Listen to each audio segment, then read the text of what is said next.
is Sports Extravaganza. Many thanks indeed for making time. My name is Tony Kwalanda. We are live every Saturday, 4 p.m. all the way to 8 p.m. here on TV47. Remember, we air this show live to you on our platform, that is TV47.digital, live anywhere across the world. On your tablet, on your desktop, on your laptop, on your MacBook, everywhere, TV47.digital. That's where you can watch us across any part of this globe. And also, we are live on Facebook, TV47 Kenya. We are live on YouTube, TV47 Kenya. We're also live on TikTok, that is TV47 Kenya. And in case you miss any of our content, you can always check on our Instagram pages and across any other social media platform. We always post in tidbits here and there. Thank you for making time. Stick with us. We have a live game that will be airing to you live from 6 p.m. That is the English Premier League game. And of course, our feature game this particular evening that will be starting from 6 p.m. is a game that will be played in a wonderful stadium, Newcastle versus Everton, a very interesting fixture. Those will be 3 games playing simultaneously. And of course, that's why we come in with a question of the day where we want you to participate in. Our question is very, very simple. We want you to call in. We want you to send in your voice notes. We want you to send in your video. You know, WhatsApp, WhatsApp video. WhatsApp video, that one. Yote. You can also send us a SMS to 2047. And the question is this: which team or which side do you think will come on top between Newcastle United and Everton? Najua, hii Kimanzi uliandika ukijua unasema nini. Kimanzi, you're in the weekend mood. That's Kimanzi is my producer. Which side is likely to come on top between Newcastle United and Everton? Talk to us. You can send in, call us 0795045864, the number to call us in. The WhatsApp number is 07993267 Hiyo nimekramba then. Hiyo ni WhatsApp. Tutumie voice note na video notes. And of course, my director Emmanuel Inonda is on standby, and my producer Boniface Kimanzi is also on standby to pick up your calls and share them with us. And of course, we shall sample them, some of it. Now, we are getting into March, and March, we are marching into the International Women's Day on the weekend of the 8th, 7th, and all that. However, here at TV47, we start it early. Mapema ndio best. Tunataka power. Yeah, parataka mchanganyiko. We want to start it early. Of course, discuss about matters to do with ladies and women. International Women's Day is big, it's expansive. We are celebrating our women who are actually doing a lot of exploits in different fields. And in this particular show, this day, on the 28th, the last day of February, as we get into the week of Women's Day, we want to discuss about the opportunities for women in sports. Women always wonder, what can I do? Besides being on the track, besides being on the field, besides being on the technical bench, besides being the therapist, besides being all these, what are other opportunities that women can actually plug in? And I can tell you, it is a whole ecosystem, in the words of Wanjiku Mwenda, who is a sports media and event expert and specialist. She has a master's in sports management from a wonderful institution in Spain, Barcelona to be specific, right? And she's here, of course, to ease up and to open up these opportunities for you to actually see where you can plug in. We also have Sullivan Ndege. She is an international phenomenon. Now, she just deals with these top-notch events.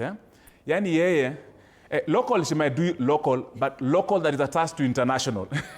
She doesn't just do local. Sullivan Ndege does.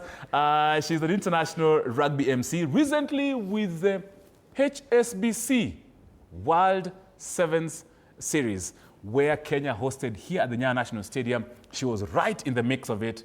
Personally, I didn't even get an opportunity to even go near the stadium, but she has all the powers and the opportunities and privileges to be there.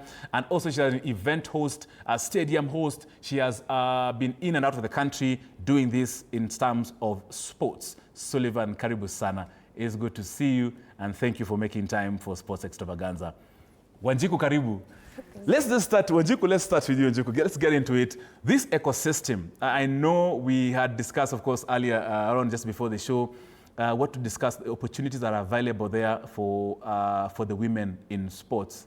I will let you start dissecting it as you had planned. You're the one with the masters here. Mimi bado nasomea masters. Karibu, Wanjiku.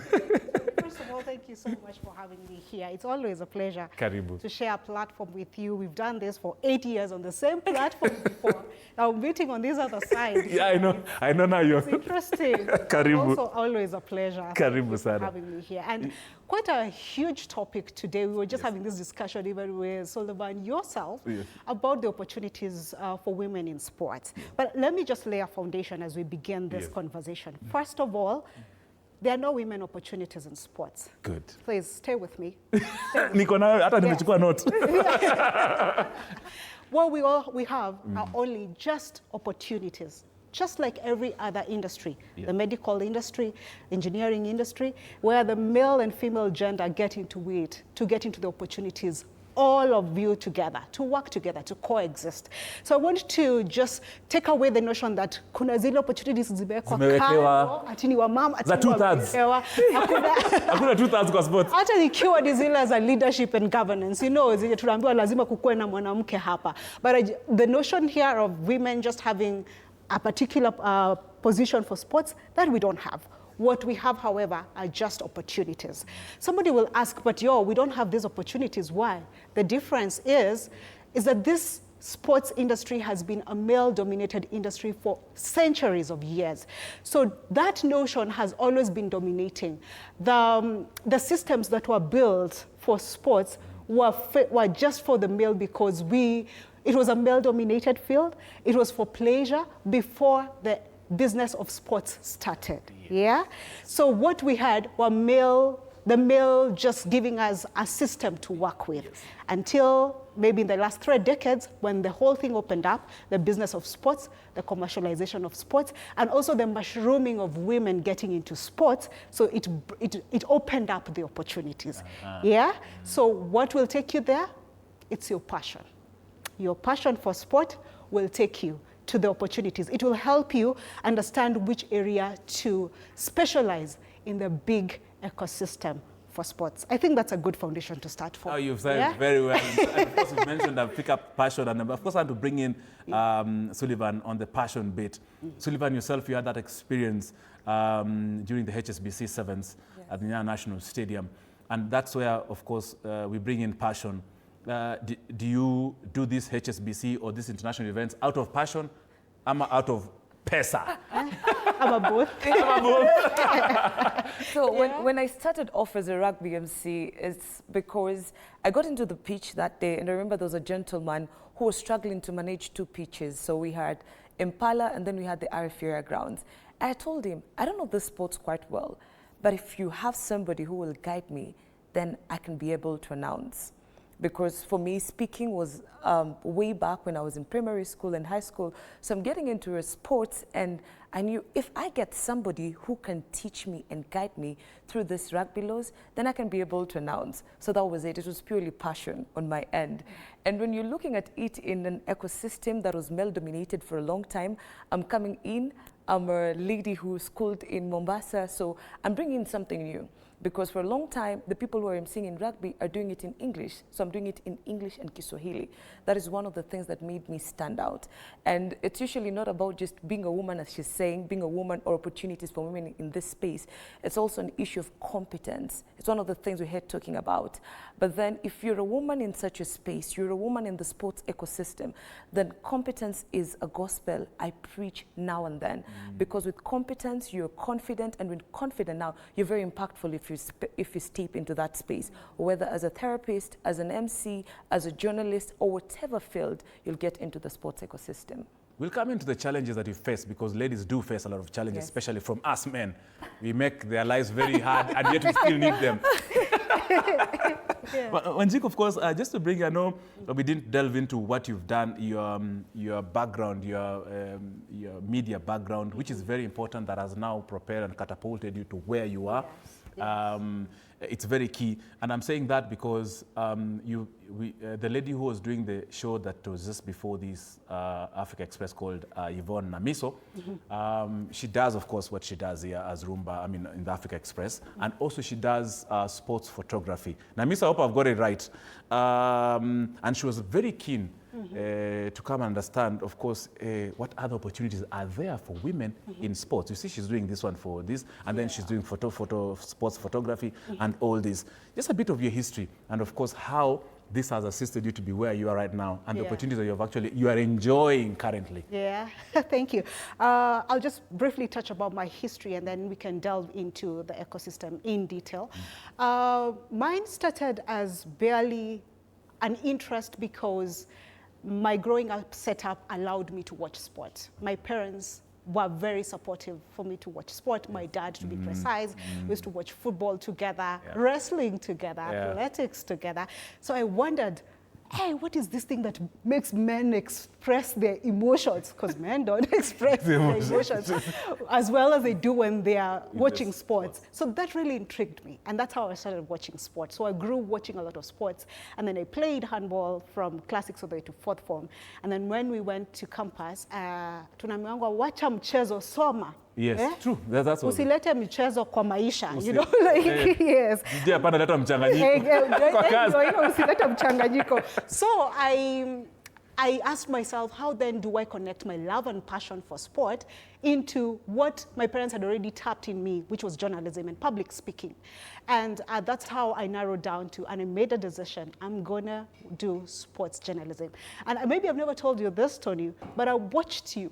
Thank you for calling me old, Wanjiko. No, I knew you will head there. I knew you will head Thank there. you for the compliment. But when I watched, I was like, you know what? If they're doing this, I can do this as well. And 3-4 years later, I was able to join you in the platform that in the local station that you were broadcasting. And just like that, that's how the passion of sports, I connected my career to sports. But that's just a tiny bit of the ecosystem. True. Sports media is just a tiny bit of the ecosystem. And in my journey to do journalism, I encountered so many stories. I was so tired of doing the stories of heroes to zeros. No, that's the story of our sports, right? Yeah. Grace to grass. You know, I was tired of traversing this country and doing those stories. And I asked myself, what else can I do different that can be able to change, even if it's one person in this country?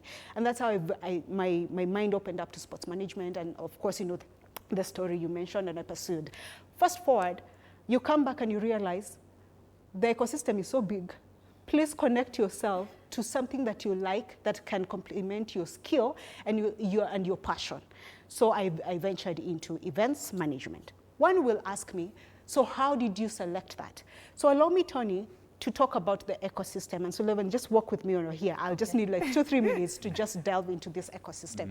And if we can have it. So the screen, it's already on the screen. Yeah, but it's okay. I can just... but I know he'll put it somewhere. Yeah. But of course, it's on the screen as we speak right now. It's on the screen? Yes. Yeah, okay.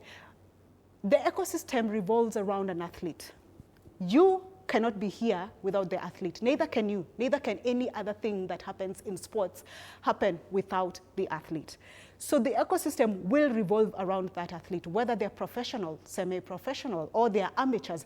As much as they have chosen that as a career or as a path, then every other thing will revolve around them. So our work will, and it is delved or derived from the ecosystem of the athlete. And somebody will ask me how. For instance, the coaches or the administrators. This was something that the system worked for the men.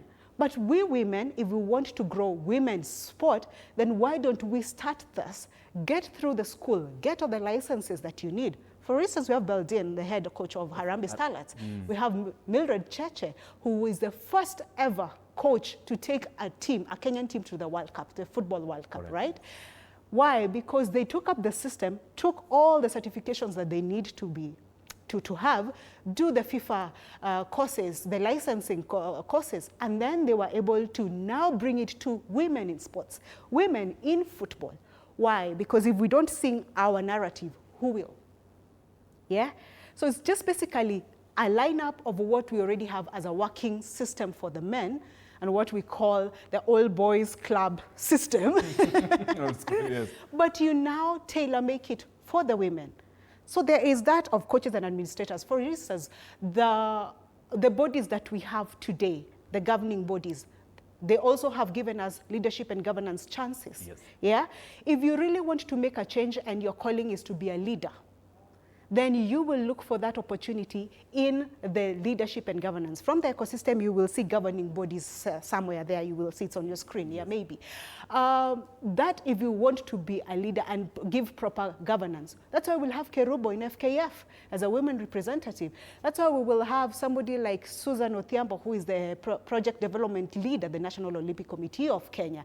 That is why we'll have a women representative, Doreen Okiri in NOC, or even have Doreen Othiambo as the CEO of the Kenya Academy of Sports. Why? Because you have already shown your skill and your passion for leadership, and how to bring some help then to the women's sport is by aligning yourself into leadership.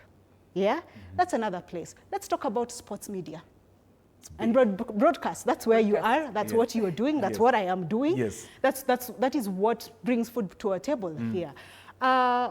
These stories have to be told, and it is our duty to make sure that we tell these stories. That is another part of the ecosystem, sports media.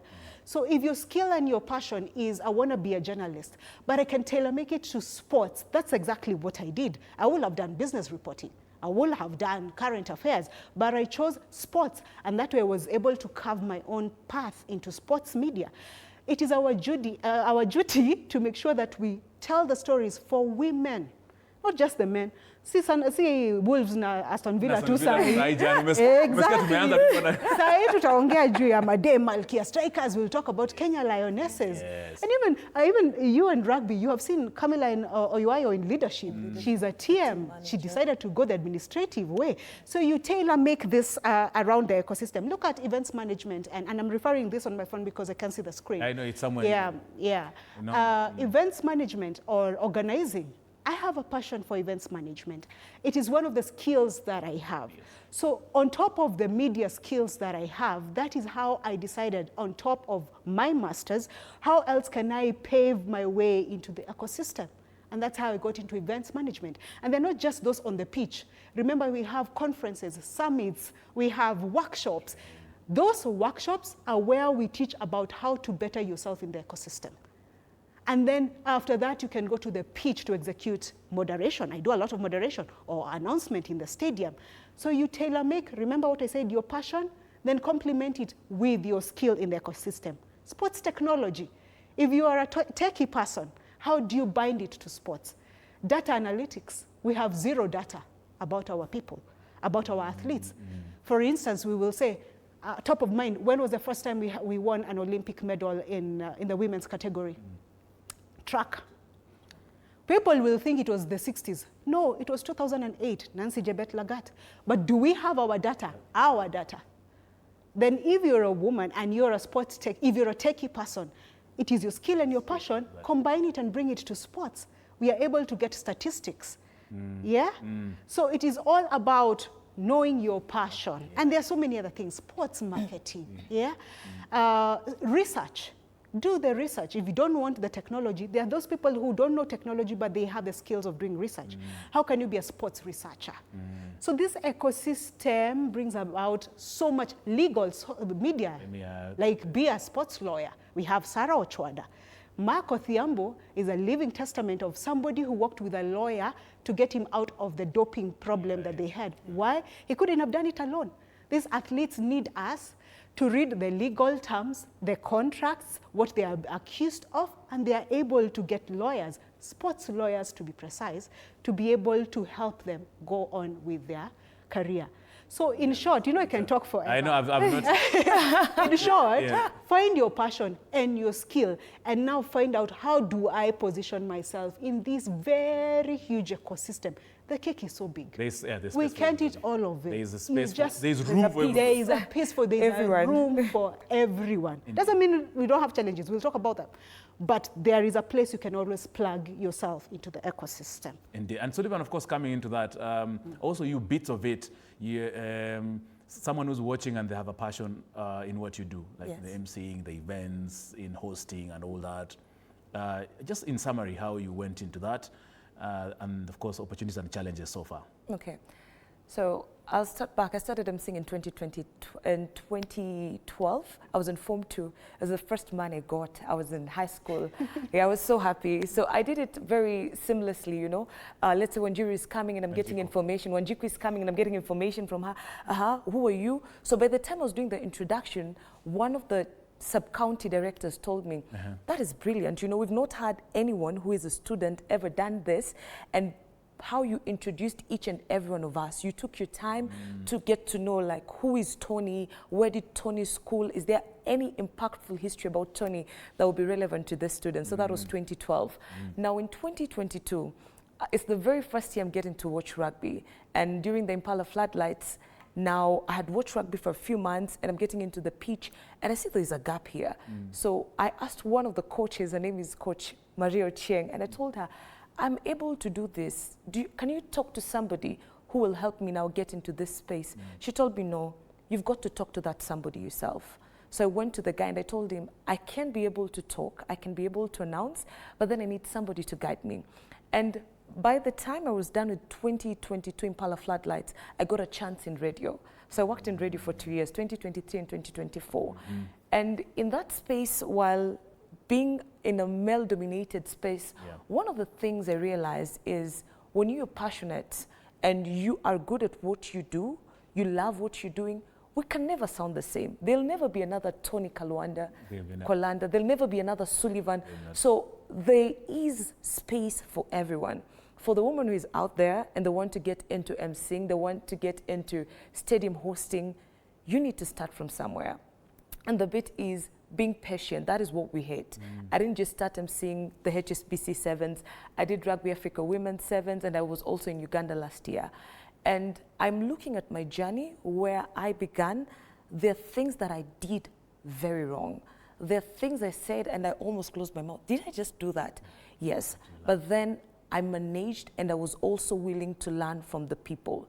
But then the other thing is, do you have a support system as you're getting into that line or as you're getting into that ecosystem? That is also the other thing. I was very lucky as one of the pioneering female rugby MCs because I got a lot of support from people from the club, from the union itself, and from the people who believed that, yeah, Sullivan, this is a space that you can really grow and get into. For the girl who is watching me today, you will start from somewhere. And one of the challenges you are going to face is, are you fit enough to fight in this space? Are you fit enough to also stamp your authority? Because one of the things that I have done is to always ensure that I better my craft. The Sullivan that was there 2022 is not the same Sullivan in 2024. And when I get into those spaces and I see there is an opportunity, I ask for it. Tony, I am seeing there is a space. Yeah, I'd love to be part of this space. Please allow me to get into it. The thing of waiting to be chosen because you're a woman, it's long gone. Ask for it. Go for it. Yes, go for it. Grab for it. Go for it. Yes, no, that's grab very important. I want you to Yes. emphasize that bit of whereby you have to go ask for it. You Yes. must make that. In terms of that, which step? That bold step. Yes. So that you must ask for it. You must ask for it. And that is also the other thing that somebody might say, it's not feminine to be aggressive. But in this, Make the first step. yes, to make the first step. Uliza, enda katiana hiyo, patia hiyo opportunity. Si ukatiane, but katia hiyo opportunity. Yes. You must seduce that opportunity. Yes. Let me just use for a better, for lack of a better word. Yes, and that is one of the things that I think for women who are watching this, it's a secret. As a woman, naturally, we are very seductive in a good way, right? I will come to you with the same problem. Tony will go into an office and will say the same problem, even to a woman. But because of the psychology of how women are, we have the emotive power, which works for us. It does work for us. And if you know that, you've got to use it. So when you get into that space, ask for it. You're going to receive a lot of no's. But then in the long run, there's going to be one yes, another yes, and another yes. And in the long run, you look at it, you've done like 2 events. So people know, Sullivan did this. The very next time they're going to consider you. And one of the things is, as she said, let your personality not be diluted. It's one of the things that I do. So somebody who is seeing Sullivan will know, I like African prints. I like African, if it's not the cloth, it's going to be hair. It's not the hair, there's going to be jewelry. So the personality that you have, I come from Mombasa and I made sure that that is something that will stand out in whatever craft I'm in. So that's how I imagine the Swahili and English. Oh, well That's done. very important. Oh, well done, Sullivan. This conversation, we'll be having it the whole week, whether online, offline, or everywhere. I love this conversation.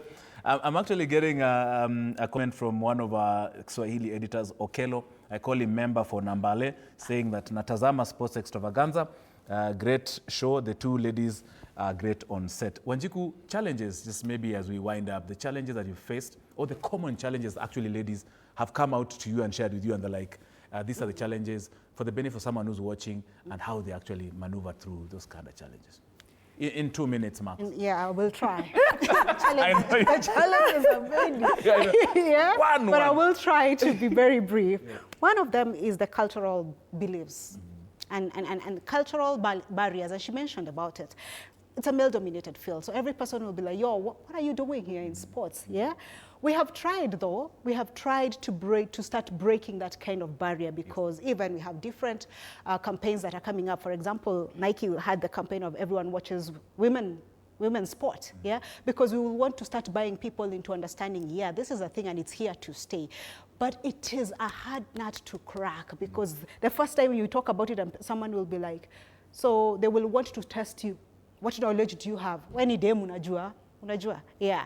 And you have to work as 10 times harder than a man to show your worth in the sports industry. The other challenge that you're likely to get is maybe the media coverage.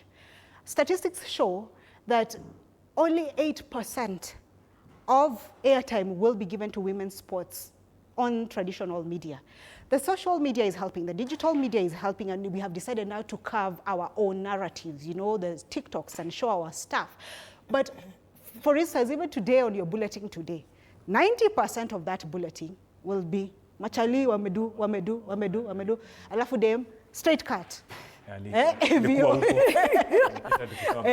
Yes, because we haven't gotten to a point where people are embracing that it is a thing that women do. We are trying, yes, and they will mention it, but not with the seriousness that it needs to be done.